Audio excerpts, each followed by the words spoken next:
on, everybody? Welcome back to the channel. It's been a little bit since you guys have seen me in this jersey, and if a lot of y'all have been around since the beginning, you'll know that as soon as I got a webcam, this is pretty much the first and only jersey I would wear for days on end in every video.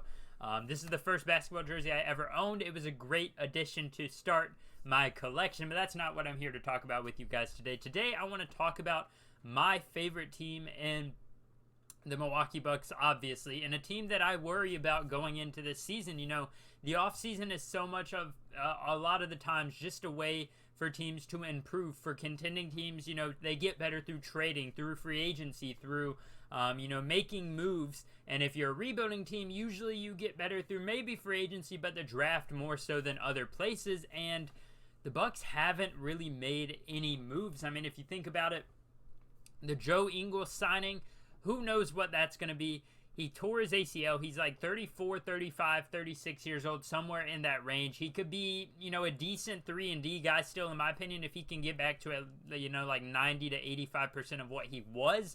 He'll be a solid piece or addition to the Bucks because they don't really need another star or another offensive player outside of a guy that can hit a couple threes, that can play some defense when they need him to. And trust me, as my dog starts to bark in the background, and trust me when I say this, the Milwaukee Bucks, after last year's playoffs, we need three-point shooting coming into the playoffs. I was pretty confident, with Chris Middleton, and a lot of people could argue that we didn't. If Chris Middleton didn't get hurt, there's a very, very high chance that we move on from the Celtics, beat the Heat. It's very possible, and we get into the finals. Whether we win against the Warriors or not, that would be a different story because our defense wasn't looking as complete as they have been in the past. We struggled. We gave up a lot of open threes. That's just the way Coach Bud's offense works or defense works. That's just what he lives with. And against the Warriors, who knows how well that would have worked. I mean, honestly, they didn't shoot that well in a lot of those finals games. So I have confidence in our team if Chris Middleton doesn't go down, but I don't want to blame the entire loss on the fact that we had an injury. We still would have been able to win. We put ourselves in a position to win. And we just came out flat, and unfortunately, outside of Joe Ingles, this team has not made any more additions besides MarJon Beauchamp, who I'm a big fan of, but I just don't think he's going to be ready to compete. He's not going to be ready to be on such a very high contending team immediately out of college, or out of the G League, excuse me. He was in the G League Ignite. I think he's got potential. I think he's a great defensive guy. He's got to work on his shooting. He looked good in the Summer League. He shot pretty well in the Summer League, surprisingly, but I think it's going to be a lot harder once you get into the speed of an NBA game. And, helping him will be easier with Giannis, having such big gravity, but at the end of the day, the Bucks did not make many improvements. Sure, a lot of the teams around the league, you've got James Harden coming back to Philadelphia and taking a pay cut for them to get, PJ Tucker, Daniel House, DeAnthony Melton. You've got the Warriors keeping their core together, and the young guys are only going to continue to get better. You've got so many different teams getting better. The Lakers, can't really talk about them too much, but that's another story for another video. The Nets, they keep their core together after a lot of turmoil. Ben Simmons will likely be ready to play, and he's going to be really good. TJ Warren's there. You've got the Celtics get better with Malcolm Brogdon. They've got Danilo Gallinari, who, yes, he's injured, but not a serious injury. There's just so many contending teams this year, even the young teams. I've made a video about the Magic, the Raptors. I haven't talked about the Pistons yet, but the Cavs getting Donovan Mitchell, that is a huge trade. Even the young up-and-coming teams look really good. They have a lot of talent on their roster, and my team, the Bucks, haven't improved. Now, as long as we have Giannis, I have faith that we'll be a contender. I think Giannis is a good enough player, and in my opinion, has a very high chance of finishing a top 10 player of all time, if not higher. I think he is a good enough player to lead this team to the playoffs no matter what happens around him. Whether the league gets, there's 5 All-Stars on every team, I think Giannis is good enough to at least get us into the playoffs. It's when we get there that the rest of the guys need to step up. How many times have we seen Giannis go off for 40, 50 points, 30 points in a triple-double in the playoffs, and the rest of the team shoots like 12% from 3? I mean, we just can't continue to do that, especially with the rest of the league getting better. The Suns are back.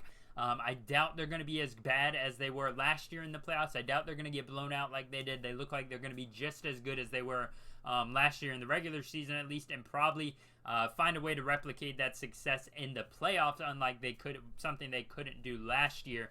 You've still got Luka. You've got the Nuggets now with all of their healthy players, and I am just very worried that the Bucks did not do enough to get this team a little level up. I don't think they've really done much this offseason that helps this team get better. I mean, like I said, Joe Ingles sure could be good. MarJon Beauchamp has potential, but is he ready immediately? Jordan Nwora, who knows what's happening with him? I really wish, if we're not going to bring him back, I like Jordan. I think he has potential. I almost bought a jersey of his because I thought he was going to be really good.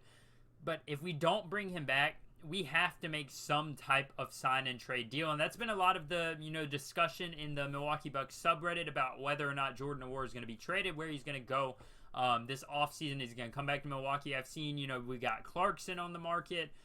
We've got Malik Beasley. A lot of those Jazz players are on the market for us to go after. There's a few other pieces as well. But at the end of the day, all of those trades pretty much include Jordan Nwora and a second-round pick. And if you're looking at our future prospects, we don't have a lot of room there either. Sandro Mamukelashvili is a guy that I'm a big fan of, but how good is he going to be in the NBA? He's got an excellent jumper. I think he has a lot of potential, and unfortunately for him, being on a contending team doesn't allow a rookie or a young guy like that a lot of opportunities to develop, a lot of opportunities to play in serious minutes or serious crunch time minutes. So with that, he's not really getting those minutes that he would need to get to become that next level guy, that's, the role player, the starter. I'm not going to say star, but at least a good starting power forward, center, small forward, whatever position you want to put him at. And at the end of the day, I'm always going to be a Bucks fan no matter what happens. I just worry whether or not the Bucks have what it takes to get back to the finals, especially with how good all the teams around them are getting. I wish we would make a trade. I really am a big fan of the idea of getting Malik Beasley, bringing him in, making that move to, shore up the offense a little bit. Sure, Malik Beasley's not the greatest offensive player, but he has shown flashes. He's shown to be a above average offensive player who can be really, really good at times. And his defense is pretty decent too, and I think that's a really, really quality pickup or idea for the Bucks to get, because he brings an aspect that Pat Connaughton and Grayson Allen just don't have at that shooting guard position. We saw it in the playoffs last year. Anytime they were on the floor, whether it be Grayson Allen, Pat Connaughton, George Hill, I don't even want to talk about him, but whether it be Pat or Grayson, they were getting exploited on defense. And I love both of those guys. They put out 100% effort all the time, no matter whether we're down, whether we're up by a lot. They put out effort. They try. They play as hard as possible every game. And I really would not want to trade either of them.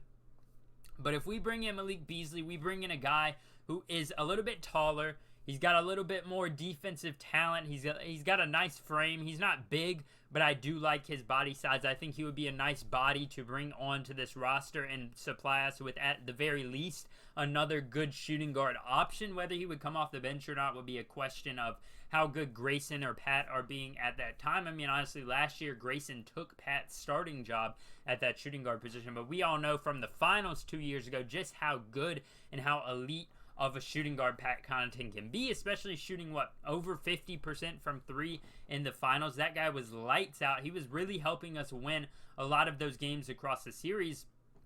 So I think bringing in Malik Beasley would be a really, really good idea, and I would be completely fine if that involved Jordan Nwora, George Hill maybe, or Jordan Nwora and a second-round pick is probably the more likely one, because we don't want to give up first-round picks, and we don't own a lot of our first-round picks. A lot of those went away with the Drew Holiday trade. But at the end of the day, I'm a much bigger fan of that trade than actually trading for Jordan Clarkson, who I think, he's a decent offensive weapon. He has those moments where he looks like an elite offensive guy, but defensively, he leaves a lot to be desired, and I think that puts you in the same situation as Grayson Allen. But at the same time, Jordan Clarkson, when he's cold, he is very, very cold. He just chucks shots up. He keeps shooting no matter what happens, no matter the score, no matter what. He's just going to keep shooting, and he kind of reminds me of a J.R. Smith type guy who can win you games if he's on fire, but if he's not on fire, he can just as easily lose you games if not already lose you games before that. At the end of the day, though, we'll have to wait and see what the Bucks move, or what type of moves the Bucks make. I just wanted to make this quick video talking about the Bucks because I haven't talked about them in a while. I think this offseason has been a little disappointing to a lot of us, but you've got to think, or you've got to take into account, you know, we have no money. We're actually very, very far under the cap room, so we're in debt. We've got a lot of, you know, not a lot of space or room to work with, not a lot of prospects, not a lot of good players sitting on our bench to trade. And at the end of the day, we're going to have to run it back with the core we have, and I completely trust in all three of them as soon as they're all healthy. Chris Middleton, I love Chris. Drew Holiday is a great point guard, and Giannis is obviously, in my opinion, the #1 player in the entire NBA. At the end of the day, that's all you need if you really want a successful season. If you are a Bucks fan, though, comment down below how you're feeling as we go into the season. I'm very optimistic, but at the same time, I'm cautiously optimistic. We're going to be in the playoffs again, no doubt about that, as long as, barring any injuries, knock on wood. But I just don't know how good we're going to compete against these new and improved teams, and it kind of worries me going into this season, getting to see what we'll be able to do against these teams that have formed big threes and big fours and stuff like that. But thank you guys all for watching this video. If you did enjoy, hit the like button and subscribe. It helps me out so much, and it also helps you see all my videos as they come out. Turn post notifications on so you do exactly that, and thank you all for watching. I'll see you next time. Peace.